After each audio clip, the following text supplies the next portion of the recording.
नमस्कार दोस्तों, उद्घोष एकेडमी के ऑनलाइन प्लेटफॉर्म पे आप सभी का स्वागत है। आज हम आप लोगों को केबीएस पीआरटी का जो मैथ का सलूशन है उसको हम सॉल्व कराने का प्रयास करते हैं। उसके 20 क्वेश्चन आते हैं मैथमेटिक्स से, उसको हम आप लोगों को सॉल्व कराते हैं। देखते हैं पहला क्वेश्चन क्या है। पहला क्वेश्चन देखिए यहाँ पे क्या है, बोडोमास से आया हुआ क्वेश्चन है। बोडोमास के अकॉर्डिंग क्या होता है,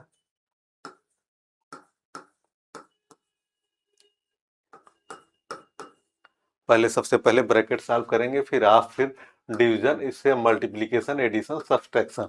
तो इसको हम सॉल्व करते हैं। सबसे पहले हमको क्या करना है, यहाँ पे भाग जो दिया है उसको हम सॉल्व करते हैं। इसी सवाल को लिखने की अपेक्षा सीधे डायरेक्ट इसी में सॉल्व करते हैं। यहाँ पे 16,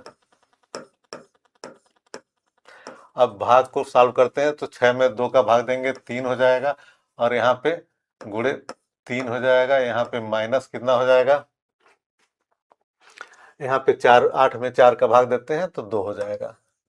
फिर इसको हम, अब एडिशन हो गया, डिवीजन हो गया, तो मल्टीप्लिकेशन सॉल्व करते हैं। मल्टीप्लिकेशन है कितना, 16 गुणे 16 कितना होता है, 256 होता है। आप लोग को जानकारी होनी चाहिए। और 3 गुणे 3 कितना होता है, 9 होता है, और -2, तो कितना हो जाएगा, 256 -11, इसमें से 11 घटाएंगे 5 और 4 245। इसका ये वाला ऑप्शन सही हो जाएगा, 245। बोडोमास के अकॉर्डिंग क्या होता है, बी माने ब्रैकेट, ओ माने हाफ, डी माने डिवीजन, एम माने मल्टीप्लिकेशन, ए माने एडिशन, एस माने सब्सट्रैक्शन। इस फार्मूले को हम उपयोग करके उसी क्रम में सॉल्व करते हैं। थोड़ा सा भी आगे पीछे कर देंगे तो क्वेश्चन का आंसर नहीं आता है। अब दूसरा क्वेश्चन देखते हैं हम क्या दिया है। किसी कार्य को 8 व्यक्ति 25 दिन में पूरा कर सकते हैं। यदि इस कार्य को 5 दिन में पूरा किया जाना है तो कितने व्यक्ति की आवश्यकता पड़ेगी। एक फार्मूला है, कुछ भी मान लीजिए m1 d1 बराबर m2 d2। मान लीजिए 8 व्यक्ति हैं, 8 मैन है, और कितने दिन में करा, 25 दिन में पूरा कर रहा है। तो कितने व्यक्तियों 5 दिन में, मान लीजिए x आदमियों की जरूरत पड़ेगी 5 दिन में, या m2 ही लिखें तो x बराबर क्या होगा, 5 से काट देंगे। यही अगर आप चाहें तो काट देते हैं, अगर जिसको आता है वही काट दे। 5 5 5/40, x बराबर कितना है, 40 हो गया। माने 40 दिन में पूरा काम होगा। लेकिन इसमें पूछा है किसी कार्य को पूरा करने में किया जाता है तो कितने और व्यक्ति पहले से 8 व्यक्ति हैं, यानी 8 व्यक्ति को हम घटा दिया जाए तो हमको कितना आ जाए, 32 आदमियों की और आवश्यकता पड़ेगी, 32। देखिए बहुत लोगों ने सॉल्व किया होगा, जल्दी से 40 आया होगा, आंसर मार के आगे बढ़ गए होंगे। लेकिन यहाँ पे जो है पूछा कितने और व्यक्तियों की आवश्यकता होगी, यानी 32 व्यक्तियों की और आवश्यकता होगी। कुल 40 आदमी उस काम को करेंगे, लेकिन उसमें से जब पहले से जो आदमी थे उनको घटा दें। नेक्स्ट क्वेश्चन है, किसी सारणी, निम्नलिखित सारणी में कॉलोनी में लोगों के पसंदीदा खेलों को दर्शाता है। एक व्यक्ति एक खेल, सबसे अधिक पसंदीदा खेलों को पसंद करने वाले व्यक्तियों की संख्या, इन खेलों को पसंद करने वाले व्यक्तियों की संख्या का कितना प्रतिशत है। तो जोड़ेंगे इसको, 0 हो जाएगा। यहाँ पे 7 3 10 10 10 20 हो गया, 2 हो गया, और यहाँ पे हो गया हमारा 9 9 2 9 9 2 11 11 11 7 18 2 20 हो गया, 2 दूनी 4, 4000 टोटल हो गए। टोटल 4000 हो गए। अब देखिए सबसे अधिक खेले जाने वाले जिसकी संख्या सबसे अधिक होगी कौन सी है, हॉकी की देखिए सबसे अधिक है। तो जैसे हम लोग हाई स्कूल में परसेंटेज निकालते हैं, प्राप्तांक, तो मान लीजिए कितने हैं, कुल 1430 अपान 4000, और परसेंटेज निकालना है तो क्या करेंगे, 100 का मल्टीप्लाई कर देंगे। तो 2 0 0 से कट गया, यहाँ पे इससे कट गया, 4 से भाग देंगे, 4 3 12, और कितना बचा यहाँ पे, 2 बचा, 23 हो गया, 4 5 20, 5 हो गया, और यहाँ पे 3 शेषफल बचा, तो ये हो गया 3 सही 35 सही, या तो पॉइंट में निकालें, या इसमें लिखा 35 सही 3/4। तो ये वाला ऑप्शन आपका सही हो गया। अब नेक्स्ट क्वेश्चन पे चलते हैं। 20 संख्याओं का औसत परिकल्पित किया गया। यदि पाया गया कि परिकल्पना में एक संख्या 61 के स्थान पर गलती से 64 पढ़ दिया गया, माने कितने का डिफरेंस पढ़ दिया गया, 61 के जगह पे 64 पढ़ दिया गया। इन संख्याओं का सही औसत क्या। देखिए इसमें 60 ट्रिक से लोग भी लगाते हैं, और इसका लॉन्ग ट्रिक है। शॉर्ट ट्रिक क्या है, 56 है। और देखिए गलती से पड़ गया 64, यानी अधिक पढ़ा गया, यानी अगर एक्चुअल क्या होगा, कम होना चाहिए। मान लीजिए 56 औसत है, कितना अधिक पढ़ लिया गया, 3, माने दोनों का डिफरेंस 3, कितने लोगों में, 20 लोगों में। कुल संख्या 20 है। अब इससे 20 में भाग दे देंगे हम, कितना आ जाएगा, पॉइंट लगा, 0 बढ़ा, 1 बढ़ा, फिर 0 बढ़ा, 5, 1.5, तो 56 माइनस 0.15, ये हो गया 55.85। देखिए 55.85 पहला वाला ऑप्शन सही हो जाएगा। देख लीजिए आसानी से पूरा मानना। अगर देखिए 20 संख्याओं का औसत 56 है, जरा ध्यान से देखिए 56 है, लेकिन जो है परिकल्पित एक संख्या जो है 61 के स्थान पे 64 पढ़ लिया गया, यानी कितना पढ़ गया, अधिक पढ़ लिया गया, यानी एक्चुअल में उस 3 कम था। 3 कितने लोगों में कम था, 20 लोगों में कम था। तो इसको 20 से भाग दे देंगे, जितना आएगा उतना उससे घटा देंगे, एकदम आंसर आ जाएगा। अगर नियमानुसार लगाना चाहते हैं तो नियमानुसार बताते हैं। नियमानुसार क्या होगा, थोड़ा सा कैलकुलेशन अधिक पड़ेगा, तरीका बता देते हैं। 20 संख्याओं का योग कितना होगा, देखिए एवरेज माने क्या होता है, एवरेज माने sum of observation upon number of observation, sum हो गया अपान नंबर हो गया। तो एवरेज हो गया, तो सम इजकल टू कितना होगा, सम कितना हो जाएगा, एवरेज इंटू नंबर। एवरेज हमारा कितना है, 56 इंटू 20, ठीक है। 56 इंटू 20 का हम गुणा करेंगे तो कितना हो जाएगा, 5 दूनी 10, 6 दूनी 12, 112, इतना हो जाएगा। अब देखिए अब 112 में से कितना अधिक हो गया, कितनी संख्या अधिक है, 64 में से 1 गया, 64 में से 61 घटाएंगे तो 3, माने 117 आ गया।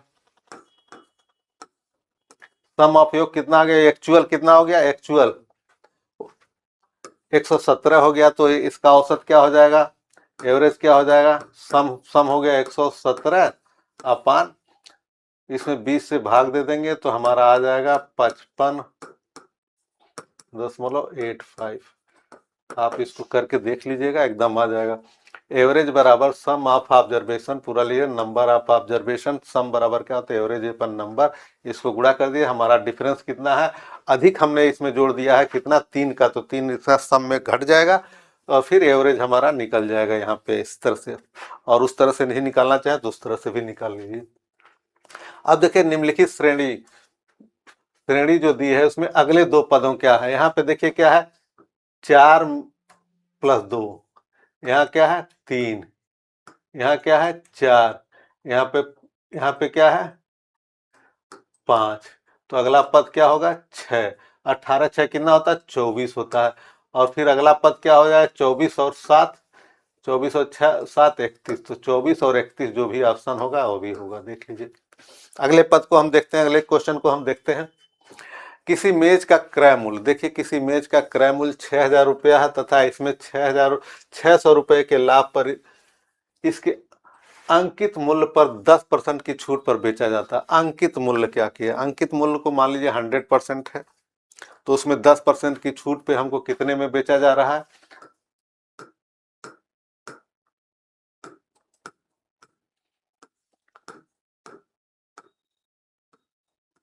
10% छूट के साथ कितने में बेचा रहा है, 10% छूट के साथ कितने में बेचा जा रहा है, 7200 इजकल टू कितना हो जाए 90%। अगर 10% तो 90% इजकल टू 7200, एक निकाल लीजिए, 72/90। अब एक्चुअल रेट जो होगा 100% होगा,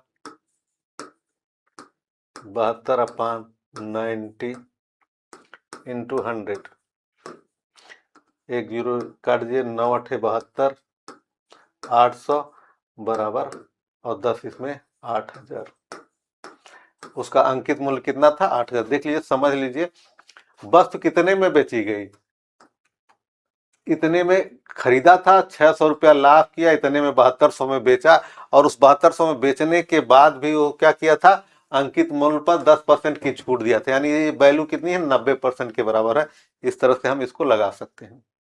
अगले प्रश्न को देखिए जरा सा, यहाँ पे हम लगाने का प्रयास करते हैं। देखिए यहाँ पे कितने अंक के बाद जीरो, 1 2 3 4 अंक के बाद जीरो, यहाँ पे नीचे 3 है, सबको अगर अगर दशमलव हटा दें तो कितना हो जाएगा, 65। ऊपर एक अंक अधिक है दशमलव में और नीचे 3 अंक है, तो किधर हम गुणा करेंगे, नीचे जिधर ज्यादा दशमलव है उसके विपरीत साइड में। तो अब देखिए यहाँ 25 का वर्ग कितना होता है, 625, तो ये 25 हो जाएगा। अब देखिए 13 का वर्ग होता, 13 का वर्ग होता और 13 पचे 65 होता है, ठीक है। अब यहाँ पे हम इसको काटते हैं, 13 का वर्ग 13 पचे 65 हो गया, फिर इसको 13 से काटते हैं, 13 का नाम 13, 13 दूनी 26, 12 हो गया। फिर हम 5 दूनी 10 काटते हैं, फिर 2 से काटते हैं, 6 हो गया। 25 छक्का कितना होता है, 150।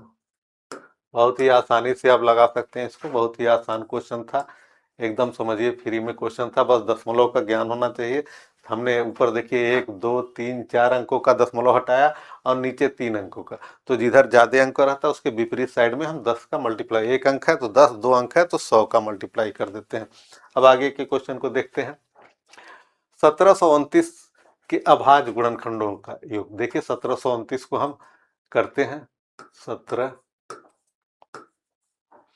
ये हमको लगता है 7 से कटेगा, 7 दूनी 14, 2 हो जाएगा, और कितना बचा, 3 बचा, 32, 7 चौक 28, 4 बचा, 7 सत्ते 49, 270। अब ये जो है हमको 13 से कटेगा, 13 से काट लीजिए, 13 का नाम 13, 13 का नाम 13, और फिर यहाँ पे कितना बचेगा, यहाँ पे बचेगा 11 और 117, 13 9 117, और फिर 19 से काट लीजिए, एक आ गया। अभाज्य गुणनखंड कितने हुए, 7 13 9, तीनों अभाज्य हैं, इनको जोड़ लीजिए, कितना, 7 3 10 9, 39, तो हमारा अभाज्य गुणनफलों का योग कितना, 39। अगले क्वेश्चन को हम देखते हैं, देखिए जरा सा, दो संख्याओं का लस और मस क्रम से 28 और इतना है, तो इनमें से एक संख्या इतने है। इसको हमने बार बार बहुत बार पढ़ाया है इस टाइप के क्वेश्चनों को। तो पहली संख्या, पहली गुणे दूसरी, ये बहुत कॉमन फार्मूला है और हर साल आता, लस गुणे एलसीएम गुणे एचसीएफ। एक संख्या 112 है, गुणे दूसरी कोई एक्स है मान लीजिए, बार बार दूसरी लिखेंगे, और कितना 28 गुणे 336, तो एक्स इक्वल टू कितना हो जाएगा, 28 गुणे अपान 112, 100 गुणे 3 300, 12 36, 3 हो जाएगा, 28 3 कितना हो जाएगा, 8 8 3 24, 4 2 6 2, 84 हो जाएगा। इन दोनों संख्याओं का अंतर, पहली संख्या कितना है 112, दूसरी संख्या हमने निकाला है 84, दोनों का अंतर क्या होगा, 112 माइनस 84, घटाएंगे 12 में से 8 गया, 12 में से 4 गया 8, और यहाँ 10 2 28। देखिए एकदम आसानी से लगा लेंगे। दो संख्याओं का एचसीएफ और एलसीएफ दिया हुआ है, उनमें से एक संख्या दी है, दूसरी और दोनों संख्याओं का अंतर पूछा हमने, दोनों पहली संख्या गुणे दूसरी संख्या बराबर लसा गुणे मसा, इस मेथड से हमने दूसरी संख्या निकाले और फिर दोनों का डिफरेंस निकाल लिया, तो 28 हमको प्राप्त हो गया। अगला संख्या देखिए, इस प्रकार के सवालों को लगाने के लिए कई मेथड से हम लगाते हैं इसको। देखिए डिफरेंस मेथड से हम लगाते हैं।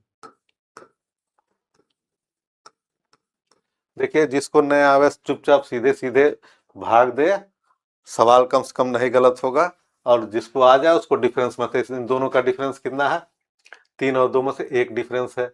यहाँ पे कितना है? 2 डिफरेंस है। यहाँ पे कितना डिफरेंस है?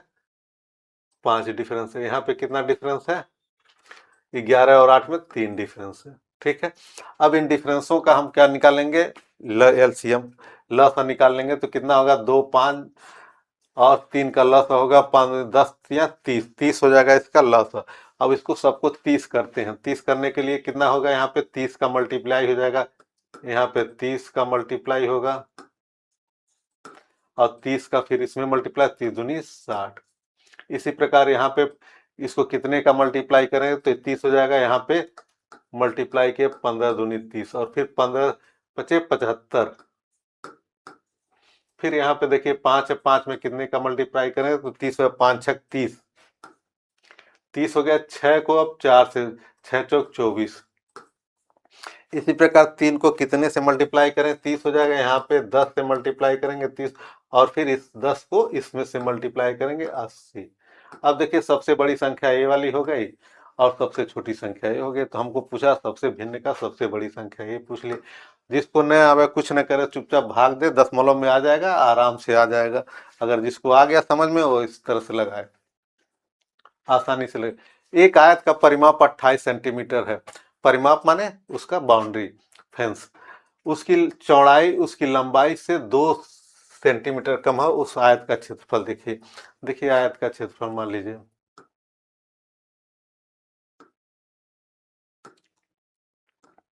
ठीक है, आयत का क्षेत्रफल, उसकी लंबाई मान लीजिए x है, तो चौड़ाई कितना हो जाए? x minus 2। इसका पेरीमीटर का फार्मूला क्या है? पेरीमीटर बराबर क्या? पेरीमीटर माने परिधि। परिधि बराबर क्या? तो 2 इंटू लंबाई प्लस चौड़ाई, वृत्त। अगर नहीं आता सब चारों को लिख करके जोड़ लीजिए। तो ये पेरीमीटर दिया 28 दिया है, 2 हो गया, और यहाँ पे हमने लंबाई x माना है और चौड़ाई x प्लस x माइनस 2 हो गया। अब इसको 2 से इधर भाग देंगे तो ये कितना हो जाएगा? 14 हो जाएगा। 14 बराबर कितना हो जाएगा? 2x minus 2। 2 इधर जाएगा तो कितना हो जाएगा? 16 हो जाएगा। ये माइनस है तो प्लस हो जाएगा, बराबर 2x। x बराबर कितना हो जाएगा? 8 हो जाएगा, 8 सेंटीमीटर। माने हमारी लंबाई कितनी हो गई? 8 सेंटीमीटर। और ये कितना? 8 माइनस 2 6 सेंटीमीटर। तो इसका क्षेत्रफल कितना होता है? Length into breadth, area equal to कितना होता है? L into B. 8 लंबाई 6, 8 छक 48 स्क्वायर, 8 छक 48 स्क्वायर सेंटीमीटर। ये वाला ऑप्शन सही हो जाएगा। इसी प्रकार अगले प्रश्न को देखते हैं। इसमें क्या है? अब देखिए, दो दी गई संख्याओं में एक संख्या का 5% दूसरी संख्या का 2% के बराबर है। यदि दोनों संख्याओं का अंतर 2340 हो तो इन दोनों संख्याओं का योग ज्ञात करिए। देखिए पहली दो संख्याएं मान लीजिए, लेट दो संख्या मान लीजिए, पहली x हो गया, दूसरी y मान लीजिए। अब अकॉर्डिंग टू क्वेश्चन क्या करा? पहले लिख लीजिए, जिसको आता है आसानी से लगा सकता है, जिसको नहीं आता आ रहा। x का 5% पहली संख्या का, दूसरी संख्या का y का 2%। अब देखिए परसेंटेज हटाएंगे तो क्या होगा? x गुणे 5/100, y गुणे 2/100, 100 काट दिए, x अपन y कितना हो जाए? 2/5। x संबंध है, रेशियो क्या हो गया? 2 संबंध है 5। अब देखिए दो संख्याओं का अंतर, इनके अंतर कितना है? दो संख्या का रेशियो क्या है? 2 और 5। तो इनका डिफरेंस क्या हो गया? 3 हो गया। तो 3 इक्वल टू कितना डिफरेंस? इन दो संख्याओं का अंतर 3 इक्वल टू कितना दिया है? 3। अंतर कितना दिया? दो संख्याओं, मान लीजिए एक संख्या 2 हो गया, एक संख्या 5 हो गया, दोनों का डिफरेंस 3 है। 3 यूनिट हो गई। 3 यूनिट का मान दिया 2340, 2340। अब देखिए हमको, और इन संख्याओं का योग योग करेंगे तो कितना होगा, 7 यूनिट का मान निकालना। तो एक निकाल लीजिए थोड़ा सा अगर आसानी से, नहीं तो डायरेक्ट जिसको आ रहा है 7 निकालिए, 3 हो जाएगा।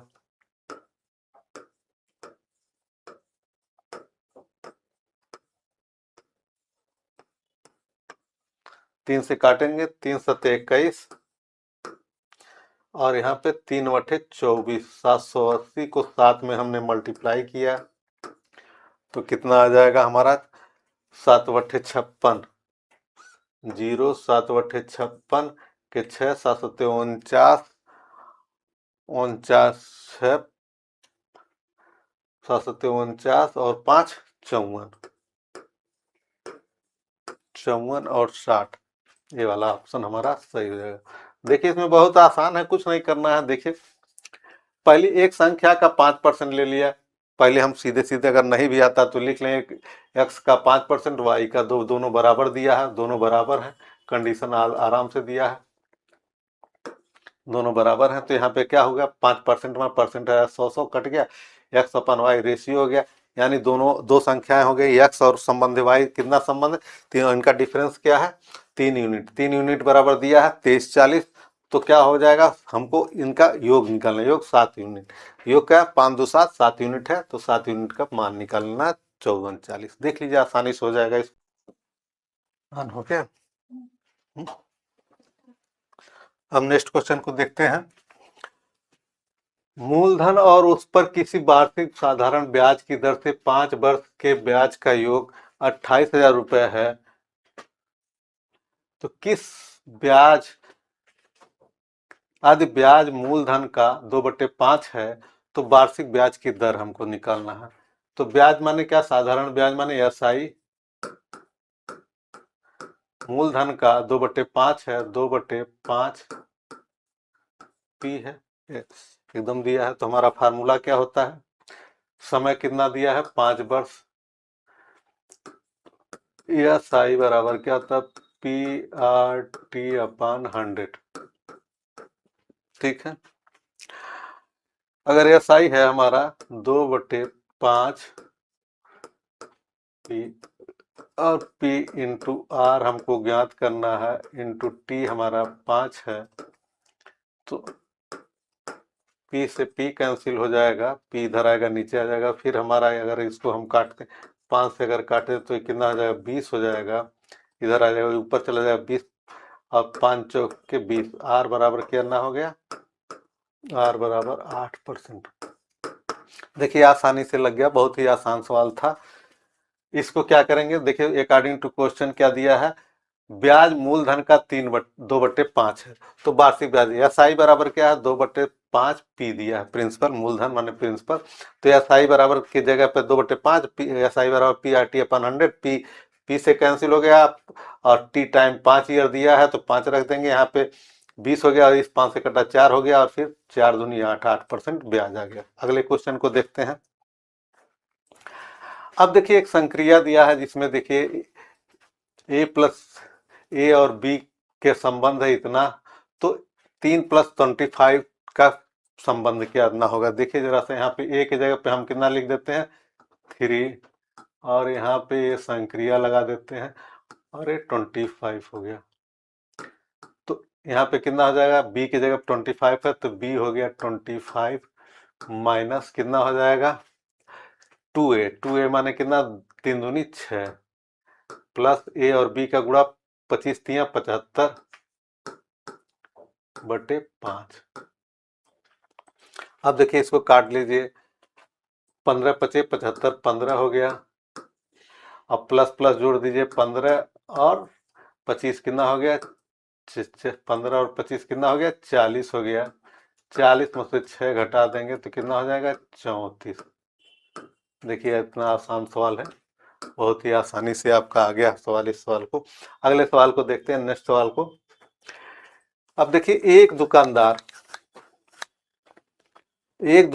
जो है 245 वस्तुएं 30 वस्तु की प्रति दर से खरीदता तथा उसकी पैकिंग पर इतना व्यय करता है।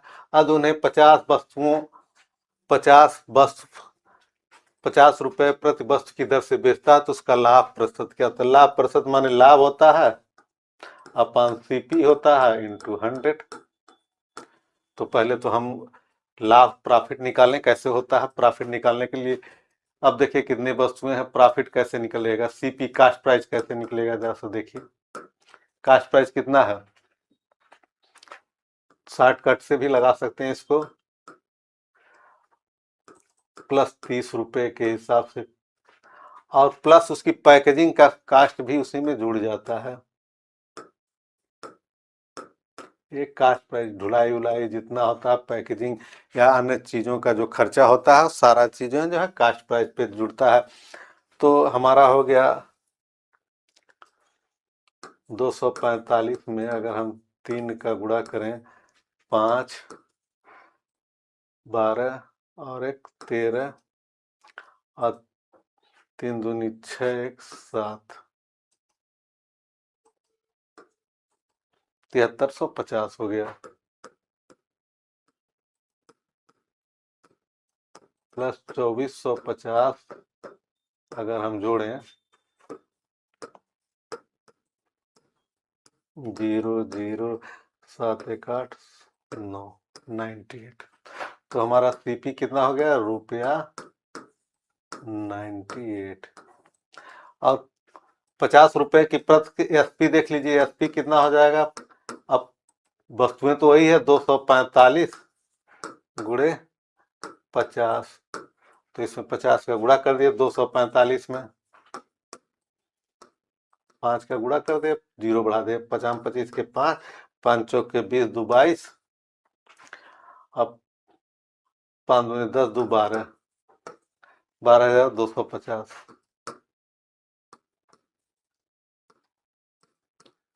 अब देखिए सीपीएसपी आ गया तो हमारा क्या आता है, सीपीएसपी आ गया तो हमारा प्रॉफिट क्या होता है, प्रॉफिट क्या होता है, अगर ये अधिक है तो एएसपी माइनस सीपी,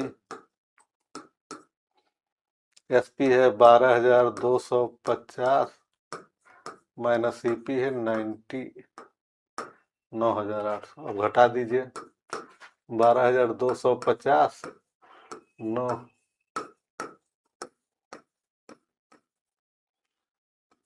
4 और यहाँ पे जो है 2, 2450।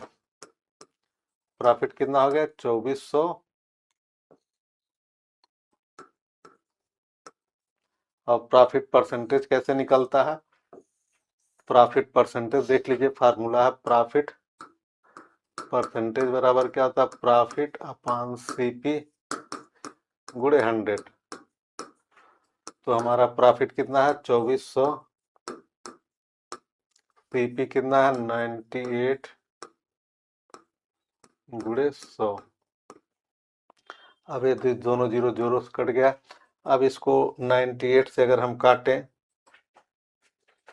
तो कितना बार कटेगा, 2 बार पहले भाग दे देंगे, 24 2 बार जाएगा तो 200 में 196। तो यहाँ पे कितना आ जाएगा आपका, 15 में से 6 गया 9 आ गया, और यहाँ पे कितना आ जाएगा, और यहाँ पे आप आएगा 13 में से 4 4900 माने 5 बार जाएगा, 8 पचे 40 के 0, 9 पचे 45 4 49, यानी 25, सीधे सीधे 25 प्रॉफिट परसेंटेज कितना हो गया 25। देख लीजिए आसानी से, सीधे सीधे आप इस तरह से आप परंपरागत तरीके से लगा सकते हैं। सीपी बराबर क्या होता, पूरे वस्तुओं का, प्रत्येक वस्तुओं का मूल्य, उसमें जो है जितनी पैकेजिंग या ढुलाई का खर्च होता है वो सब कास्ट प्राइस में जोड़ा जाता है, और कास्ट प्राइस हो गया, सेलिंग प्राइस 50 रुपए में बेचता है तो इतना हो गया, प्रॉफिट हमारा इतना हो गया, प्रॉफिट परसेंटेज वाला प्रॉफिट, हर प्रॉफिट परसेंटेज सीपी पे ही निकाला जाता है, तो इतना होगा 25, उसको गुणा भाग कर लीजिएगा, थोड़ा गुणा भाग कट। अब देखिए 3 अंकी, अब देखिए 3 अंकी, इसमें थोड़ा सा समझाने की बात है। 3 अंकी संख्याएं 4 और 6 से विभक्त होती है। कितनी 3 अंकी संख्या, तीन अंक की संख्या, सबसे छोटी तीन अंक की संख्या क्या होगी? 100 होगी। और सबसे बड़ी तीन अंक की संख्या क्या होगा? 900, 9999। अब देखिए इसका शॉर्टकट मेथड भी है और 4 और 6 का एलसीएम 12 होता है, निकाल लीजिएगा, बहुत आसान है। अब दो मेथड है, या तो इसको एपी से लगाएं, अर्थमेटिक मीन वाले सवाल से लगाएं, हम दोनों से आपको बता देते हैं। अगर इससे लगाना है तो सबसे पहले इसमें भाग देते हैं 12 से, देखते हैं कितना आता है।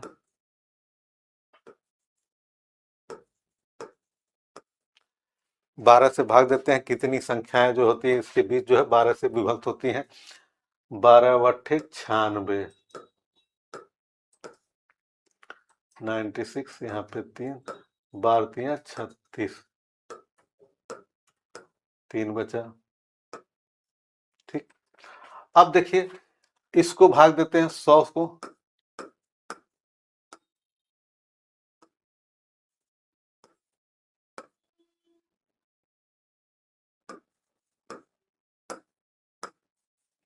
चार। ठीक है, अब देखिए जरा सा यहाँ पे कितने हो गए संख्या, टोटल इतने हो गए। 100 से नीचे, माने 100 से नीचे जो भाग है यहाँ से, यहाँ 1 से 999 के बीच में जो इतनी संख्याएं 12 से विभाजित होंगी 83 होंगी, लेकिन 100 से हमारा 3 अंक ही पूछा है, तो 83 में से 8 घटा देंगे तो क्या होगा? 75 संख्या हो जाएगी। ये हमारा आंसर होगा। अब देखिए इसको एपी से हम कैसे लगाते हैं, इसको अर्थमेटिक प्रोग्रेशन से कैसे लगाते हैं, जरा सा एक चीज जरा सा देख लीजिए जरा सा। अब देखिए जब छोटी से छोटी संख्याएं पूछता है तो इसको हमने कई बार बताया है चैप्टरों में, जब छोटी से छोटी संख्या पूछता है तो अगर इसमें से एक भी घटा देंगे तो क्या हो जाएगा? ये 2 अंक में बदल जाएगा। इसलिए इसमें हर हाल में इसमें कुछ ना कुछ जोड़ते हैं। तो इसका 12 से पहाड़ा पर 12 बटे 96, और अगला अंक कितना हो जाएगा? अगर इसमें 8 और जोड़ दें तो कितना हो जाएगा? 12 हो जाएगा। 8 अगर जोड़ दें तो कितना हो जाएगा? इसका डिफरेंस जितना होता है 12 में से 4 घटाएंगे तो 8 डिफरेंस, ये वाला 8 नहीं है, समझिएगा, ये 12 हो जाएगा। समझ, तो इसको 12 लाने के लिए इसमें कितना जोड़ना पड़े? 8, 100 में 8, तो पहली संख्या क्या हो जाएगी? 108। इसी प्रकार अगर बड़ी से बड़ी संख्या पूछे और उसको किसी संख्या से विभक्त करने का पूछे तो उसमें क्या करेंगे? अगर इसमें एक भी जोड़ देंगे तो 4 अंक की हो जाएगी। इसमें इसलिए क्या करेंगे? इसमें हर हाल में घटाएंगे। कितना घटाएंगे? 3। 999 में 3 घटाएंगे तो कितना हो जाएगा? 996। अब देखिए एपी से कैसे लगाते हैं, number of term. First term A हो गया और लास्ट टर्म एल हो देता है, तो इसमें फार्मूला है एल बराबर ए प्लस, इसमें कितना भी बड़ी से बड़ी सवाल लगाते, और D is equal to common difference, where L is the last term, A is the first term, और D is the common difference, और N is the number of term, और हमको यही एन की वैल्यू निकालना है। तो एल बराबर कितना है? 996। ए बराबर कितना है? 108। और डी माने कितना है? जो एलसीएम होगा n-1 इंटू 12। अब इसको इधर करेंगे,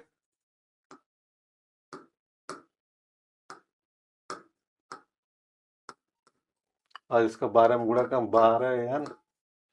12n-12, यहाँ पे घटाएंगे तो यहाँ 8 आ जाएगा, फिर यहाँ पे 9 1 8 आ जाएगा, फिर यहाँ पे 8 आ जाएगा, और यहाँ पे कितना आ जाएगा? 12 इधर जाएगा तो प्लस हो जाएगा, तो ये कितना हो जाएगा?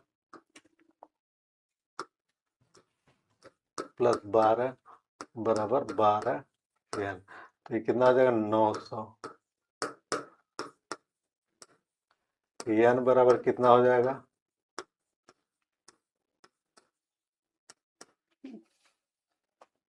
12 सत्ते 84, 7 6 12 25 60 75 आ गया। देखिए दोनों विधियों से जो भी आपको समझ में आया, इस विधि से क्या होता है, 3 अंकों की सबसे छोटी संख्या 100 होगा और सबसे बड़ी संख्या 199 होगा। इसको समझिए, अगर 1 से 999 तक की संख्याओं में जो संख्या 12 से विभक्त होगी, कितनी संख्या होगी? 83। लेकिन हमको 3 अंक की पूछना है तो उसको घटा देंगे। 3 अंक की 12 से विभाजित होने 8 संख्या जो होंगी 100 के अंदर जो 12 से विभक्त होंगी, तो हम 12 83 में घटा देंगे। 83 माइनस 83 में से 8 घटा देंगे तो 75 आ जाएगा हमारा। इस तरह से भी आ जाएगा। अगर हमारा कोई कॉम्प्लिकेशन हो तो इस तरह से हम लगा सकते हैं एपी सीरीज निकाल करके सबसे पहली संख्या जो 12 से विभक्त होगी 3 अंकों की 108 होगी, और अंतिम संख्या 3 अंकों की जो 12 से विभक्त तो 196 होगा। इस तरह से हम इसको लगा सकते हैं। अगले सवाल को देखते हैं। अब देखिए इसमें तो कैलकुलेशन बहुत है, देखते हैं। दो व्यक्तियों 73,600 इतना रुपए दो व्यक्तियों ए और बी में के अनुपात में विभाजित किया जाता है। ए को ए के भाग के तिगुने, बी के भाग के दुगने के अंतर ज्ञात करना। हमको देखिए ए और बी, ए संबंधे बी बराबर दिया है 4 संबंधे 7। अब इनका दो व्यक्तियों को में इस अनुपात में बांटा जाता है, तो यानी दोनों व्यक्तियों का योग कितना हो गया 11 यूनिट। 11 यूनिट बराबर इतना दिया, देखिए 11 यूनिट हो गया बराबर दिया है 73,689। ठीक है। और पूछता है कि ए के दुगना, ए का 3 गुना, तो इसका 3 गुना 4 3 12 होगा, इसका 2 गुना 14 होगा। दोनों का अंतर, अंतर कितना होगा 2 होगा। डिफरेंस कितना होगा, अधिक मध्य difference is always positive quantity, always difference जो है बड़ी संख्या से छोटी संख्या घटा। 2 हो गया डिफरेंस, तो हमका इसका 2 का मान 1 बराबर कितना हो जाएगा,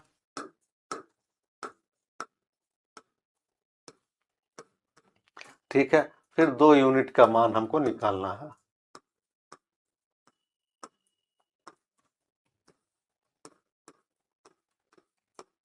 अभी 11 से काटेंगे, 11 छक्का 66, 11 छक्का 66, फिर यहाँ पे बचा आपका 7 बचा, 11 छक्का 66, फिर 10 बचा, 11 नवा 99, फिर 9 बचा, 11 नवा 99, इतना हुआ। इसमें 2 का गुणा करेंगे तो हमारा आ जाएगा 13,398। आप सीधे सीधे 6 दूनी 12 कर दीजिए और 7 दूनी 14, और इसमें 2 घटा दीजिए, तो सीधे सीधे 14,000 में से 2 घट जाएगा। ठीक है। अब इस प्रश्न को देखते हैं। हमें किसी धन पे साधारण ब्याज किसी धनराशि पर 6% वार्षिक ब्याज की दर से 4 वर्ष के साधारण ब्याज इतना है, तो उसी धनराशि पे 2 वर्ष के चक्रवृद्धि ब्याज का साधारण ब्याज क्या होता है आप लोग जानते होंगे। एसआई क्या होता है, चाहे 1 वर्ष के लिए लीजिए चाहे 10 वर्ष के लीजिए। अगर 1600 रुपया 4 वर्ष के लिए, तो 4 चौक के 16, प्रत्येक वर्ष कितना हो जाएगा 400 रुपया। पहले वर्ष में 400, दूसरे वर्ष में 400, तीसरे वर्ष में 400 और चौथे वर्ष में 400। ठीक है। लेकिन चक्रवृद्धि ब्याज में क्या होता है, सीआई में क्या होता है, पहले वर्ष में अगर 400 है तो दूसरे वर्ष में कितना होगा 400, प्लस इस 400 पे जो ब्याज लगेगा, यहाँ पे कितना लग रहा है 6%, 6 चौके 24, 24 रुपया, तो यानी कितना हो जाएगा 824। दोनों सबको जोड़ देंगे तो कितना हो जाएगा चक्रवृद्धि 2 वर्ष की चक्रवृद्धि ब्याज क्या होगा। इस तरह से हम लगा सकते हैं साधारण ब्याज 4 वर्ष के लिए 400 हो गया, इसको इस तरह से हम 824 हम लगा सकते हैं। परंपरागत तरीके से क्या होगा जरा सा देख लीजिए। परंपरागत तरीके से हम कैसे लगाते हैं, इस तरह से अगर जिसको समझ में आए, साधारण ब्याज प्रत्येक वर्ष समान होता है, जितने वर्ष होता है उसके भाग दे दीजिए, क्योंकि मूलधन हर साल समान ही रहता है। और जबकि चक्रवृद्धि ब्याज में क्या होता है, हर साल जो ब्याज होता है मूलधन में जुड़ता जाता है। तो पहले साल का साधारण ब्याज और चक्रवृद्धि ब्याज सेम होता है, दूसरे वर्ष का साधारण ब्याज दूसरे वर्ष में क्या होगा, ये जो है मूलधन में 400 जुड़ जाएगा, तो उस 400 का ब्याज जो है 24 रुपया, तो 4 से 24 चार्ज ना हो जाए। लेकिन हम परंपरागत तरीके से इस सवाल को और लगाते हैं, तो देखते हैं कैसे लगेगा, जरा सा इसको भी देख लीजिए। देखिए जो जो पहले गिवन है उसको हम लिख लेते हैं। देख लीजिए क्या दिया है, साधारण ब्याज दिया है, कितना दिया है 1600 दिया है। रेट ऑफ इंटरेस्ट कितना दिया है 6% दिया है। टाइम कितना दिया है 4 ईयर दिया है। तो हमको क्या निकालना है, मूलधन निकाल लें, पी निकाल लें। ठीक है। तो पी बराबर एस आई बराबर क्या होता है, पी आर टी अपन 100। पी माने मूलधन, आर रेट दर और टी समय। तो पी बराबर क्या हो जाएगा इंटू 100 अपन आर इंटू टी। आपका मान रख दीजिए, यहाँ पे क्या होगा 1600 इंटू 100, आर कितना है 6 इंटू टाइम कितना है 4। अब यहाँ पे 4 चौके 16 कर दीजिए और फिर 2 से काट दीजिए 200 अपन 3 कितना आ जाएगा 20,000 अपन 3। ये हो गया प्रिंसिपल। अब देखिए चक्रवृद्धि ब्याज में क्या क्या निकाला जाता है, अमाउंट। अमाउंट माने क्या होता है मिश्र धन। अमाउंट बराबर क्या होता है P इंटू 1 प्लस R अपन 100 के।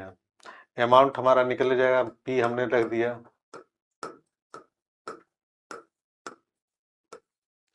1 प्लस R इजकल टू 6% 100, ये 2 साल के लिए। तो ये कितना हो जाएगा, ये 3 हो जाएगा और ये 50 हो जाएगा। तो 50 3 53, 53/2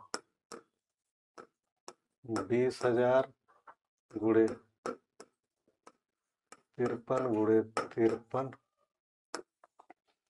बटे 3 गुणे 50 गुणे 50। 1 0 से काट देंगे, 1 0 से काटे 5 चौके 20 40 और फिर 5 से 5/40 यानी 53 गुणे 53 हमारा कितना हो जाएगा 3 त्रिका 9 और 3 पचे 15, 3 पचे 15, 5 तिया 15 के 5 पचहम 25 1 26, ये हो जाएगा 9 0 8 7 1 8 और 28, 8 इंटू 2809 अपन 3। अब इसका 8 से गुणा कर 9 8 72 के 2 और 7 8 5 64 के 4 8 दूनी 16 16 6 16 6 22, ये अमाउंट हो गया। अमाउंट माने क्या होता है मिश्र धन। मिश्र धन में से अगर हम ब्याज निकाल दें, अमाउंट हो गया और ये हमारा प्रिंसिपल हो गया, तो हमको क्या निकालना है चक्रवृद्धि ब्याज निकालना CI। देखिए क्या होता है अमाउंट बराबर क्या हो गया, अगर हमको P प्लस CI, अमाउंट बराबर क्या होता है मूलधन प्लस ब्याज, लेकिन CI बराबर क्या होगा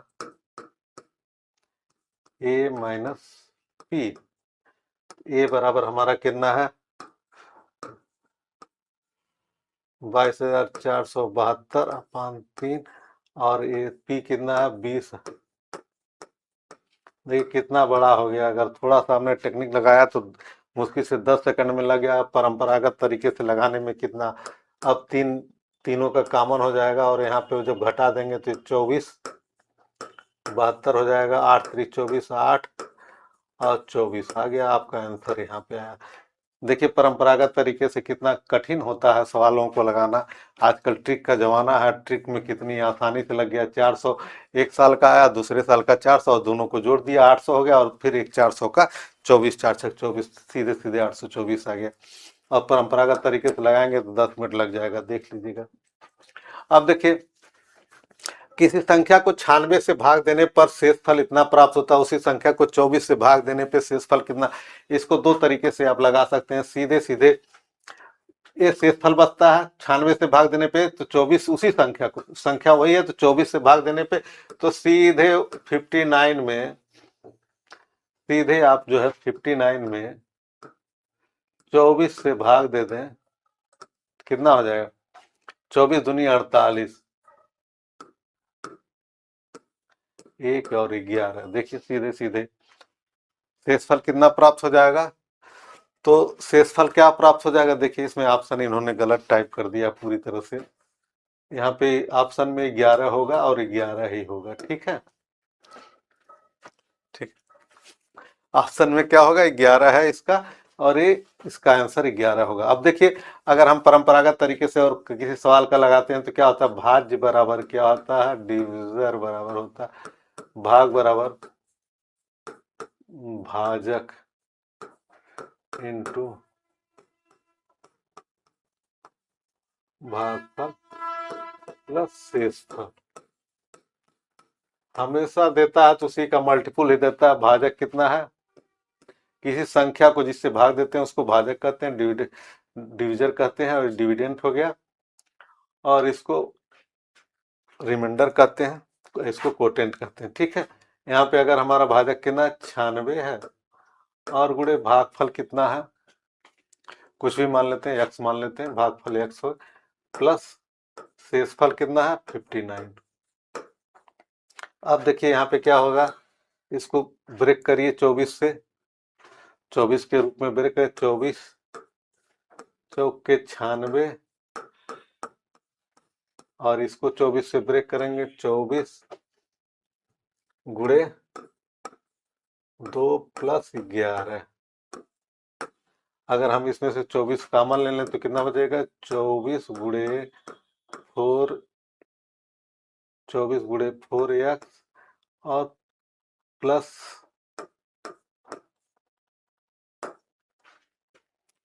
2, इन दोनों में अगर हम लेते हैं प्लस 11 हमारा बच गया। तो क्या हो गया, हमारा शेषफल कितना होगा, 11 हो गया। देखिए इस तरह से हमारा 24 से ये संख्या पूरी तरह से विभक्त होती है, भाजक हो गया, 11 हो गया।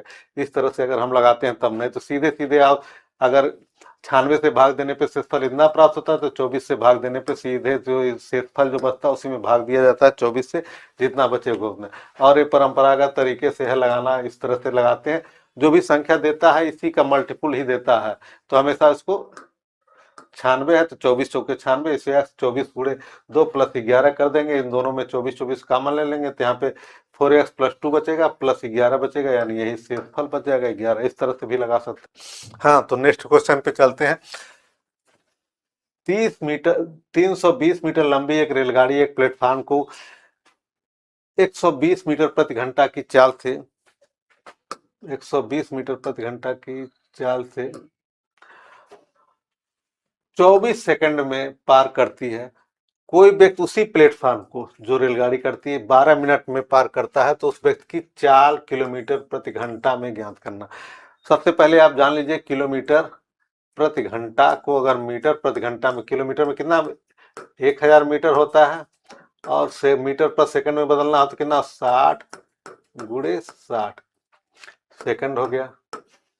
तो इसको काट देंगे, इसको काट देंगे, इससे काट देंगे, और यहाँ पे 5 हो गया, 2 से काटे 5 हो गया, 3 हो गया, तो 5/18 मीटर प्रति सेकंड। किलोमीटर प्रति घंटा को मीटर प्रति सेकंड में बदलना रहता है, तो 5/18 का गुणा हम कर देते हैं। इस सवाल में लगाते हैं, अगर हम इसको मीटर प्रति सेकंड में लगाएंगे तो थोड़ा सा दशमलव, नहीं तो अभी इसको बदलेंगे तो दशमलव का प्रॉब्लम हो जाएगा, गुणा भाग में थोड़ा परेशानी होगी, इसलिए थोड़ा सा आप मीटर प्रति सेकंड में बदल करके लगाते हैं, फिर लास्ट में किलोमीटर को इसको किलोमीटर प्रति घंटा मतलब 18/5 से मल्टीप्लाई कर दिया जाता है, इसी का उल्टा। तो देखिए यहाँ पे क्या है, हमारा स्पीड बराबर क्या होता है, चाल बराबर क्या होता है, दूरी, डिस्टेंस बटे टाइम। तो डिस्टेंस इजकल टू क्या होगा, distance equal to speed into time. अब देखिए डिस्टेंस हमारा क्या निकालना, डिस्टेंस हमारा क्या है, देखिए जब भी कोई रेलगाड़ी किसी प्लेटफॉर्म को, किसी पुल को पार करती है, तो डिस्टेंस क्या होता है, रेलगाड़ी की दूरी प्लस प्लेटफॉर्म की दूरी या पुल की दूरी, दोनों को जोड़ दिया जाता है। लेकिन तो इसी प्रकार यहाँ पे डिस्टेंस कितना हो जाएगा, मान लीजिए रेलगाड़ी अपनी दूरी तो तय करेगी, प्लस प्लेटफॉर्म की भी डिस्टेंस को तय करेगी उसको पार करने में। मान लीजिए प्लेटफॉर्म का डिस्टेंस x हो गया। अब देखिए स्पीड कितना है, स्पीड 120 किलोमीटर पर हावर। तो इसको क्या करेंगे हम, 5/18 मीटर पर सेकंड में बदल देंगे। 6 से अगर काटे, 6 दूनी 12, 20 हो गया, और 6 3 18 यानी 100/3, 20/100, 100/3 मीटर पर सेकंड हो गया।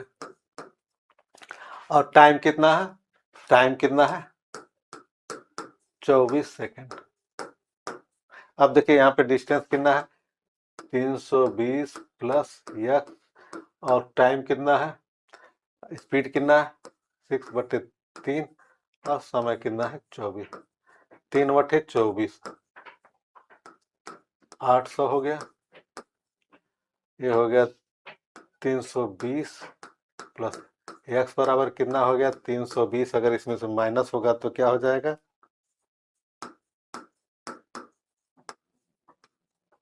480,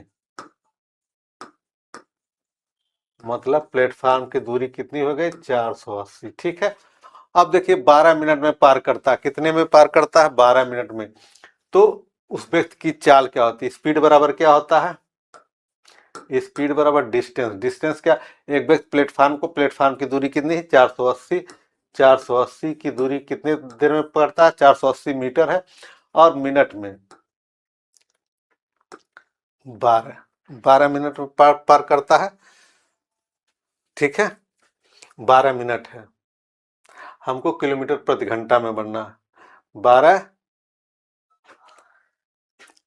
480 मीटर हो गया, और ये जो है 12 मिनट हो गया। ठीक है, तो अब 12 चौक 48, 40 मीटर पर मिनट। अब मीटर को किलोमीटर में बदलना है तो कितने से भाग देते हैं 40/1000, और मिनट को घंटे में बदलना है तो 60 से हम भाग देते हैं। ठीक है, एक जीरो इससे कट गया, एक जीरो इससे कट गया, इससे 6 चौक 24/10 बराबर 2.5 किलोमीटर पर हावर। देख लीजिए, बहुत ही आसानी से समझ जाइए। 320, जब भी कोई रेलगाड़ी किसी प्लेटफार्म को, किसी पुल को या किसी लंबे ऑब्जेक्ट को पार करती है तो उसकी डिस्टेंस क्या होती है, रेलगाड़ी की डिस्टेंस प्लस प्लेटफार्म या पुल जितकी भी डिस्टेंस हो। तो हमने इस डिस्टेंस में प्लेटफार्म की डिस्टेंस को x मान लिया है। ठीक है, और यहाँ पे क्या हो, इस दूरी को क्या मान लिया, इसको फिर मीटर पर सेकंड में बदल लिया ताकि आसानी से सवाल लग जाए, फिर अंत में हमने बदल लिया। तो इस तरह से हमारा लास्ट सवाल हो गया। आशा करते हैं आप सभी लोगों को ये सवाल विस्तार से हमने प्रयास किया है लगाने का, तो आपको समझ में आया। धन्यवाद।